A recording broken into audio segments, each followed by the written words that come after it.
Hey, how's it going, Miss Amy? Still rolling along here with the late submissions on the video journal. So this is video journal number 9, and you want us to talk about fair use. You ask, why is fair use a defense for copyright infringement? It's basically a defense saying that you did infringe, but you did it fairly. You did not you did have some of their material in whatever your production, your work was, but you didn't infringe on their market. And you asked, what are the 4 factors that are used to evaluate fair use? And so the 4 factors that are used to evaluate the fair use are purpose and character of the infringer's work, like I was saying. And then there's the nature of the copyrighted work. Then there's the amount used. And then lastly, the effect of the infringement on the market of the copyrighted work.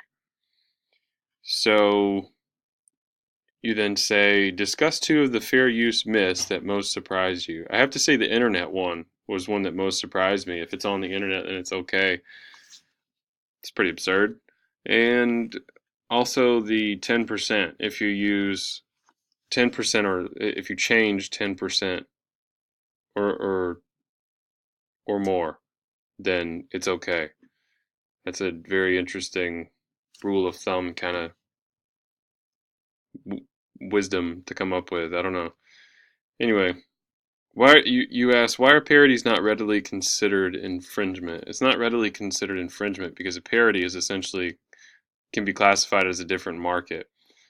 And an example of the case that he gave was uh, who's that? Pretty Woman. And Pretty Woman, Roy Orbison made. There was a Supreme Court case. Talking about Roy Orbison made the Pretty Woman song, and then somebody made a parody of it called like Big Hairy Woman, I think.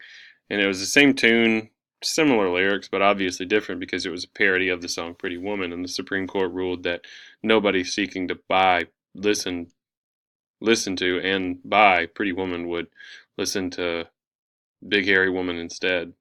It's just a different market, so he didn't infringe on his market or his profits. That's all for video journal number 9. Thank you.